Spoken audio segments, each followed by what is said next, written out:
কিছুদিন আগে ডি বক্সের ভেতরে এমিলিয়ানো মার্টিনেজকে দেখা যায় একটি ফ্রি কিক রুখে দেওয়ার জন্য। অনেকের মনে এই ব্যাপারটা নিয়ে প্রশ্ন ঘুরপাক খায়। যদিও সাধারণত ফ্রি কিক হয় ডি বক্সের বাইরে, আর ডি বক্সের মধ্যে যদি কোনো ফাউল বা হ্যান্ডবল হয় তবে সেটা দেয়া হয় পেনাল্টি। কিন্তু এরকম হবার কারণ আসলে কি?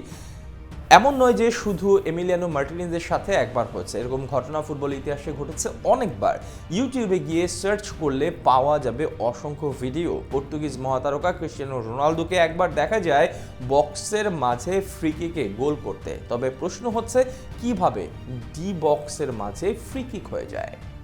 সাধারণত যদি আউটফিল্ডের কোনো খেলোয়াড় নিজের বক্সের মাঝে বল হাত দিয়ে ধরে তবে সেখানে রেফারি বাঁশি বাজাবেন পেনাল্টির জন্য। গোলকিপারের জন্য তো হাত দিয়ে বল ধরা লিগাল, তবে এখানেই টুইস্ট। মূলত গোলকিপার যদি বল ধরে হাত দিয়ে তবে সেখানেই রেফারি বাঁশি বাজাবেন ডি বক্সের মাঝে ফ্রি কিকের জন্য।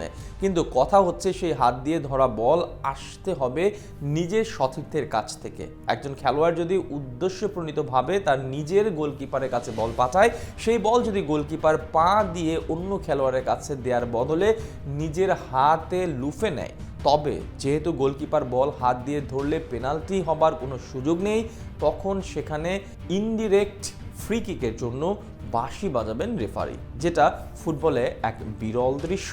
শুধু এই একটি কারণেই যে ডি বক্সের মাঝে ফ্রি কিক হয় তা কিন্তু নয়। যদি কোনো খেলোয়াড় থ্রো করে গোলকিপারের কাছে এবং সেখানে তিনি বল পা দিয়ে রিসিভ করার বদলে হাতে গ্রহণ করেন, তবে সেখানেও একই রুলস কার্যকর হবে। যদি লক্ষ্য করে থাকেন তবে দেখবেন একজন গোলকিপার বল হাতে নিয়ে যদি সময় নষ্ট করতে চায় তবে সে সেই বল বেশি সময় হাতে ধরে রাখে না। সে চেষ্টা করে বল মাটিতে বারবার ড্রপ করার, কারণ যদি হেঁটে হেঁটে বল হাতে রেখে খুব বেশি দূর যায় তখন সেখানে রেফারি চাইলে বাঁশি বাজাতে পারবে ফ্রি কিকের জন্য।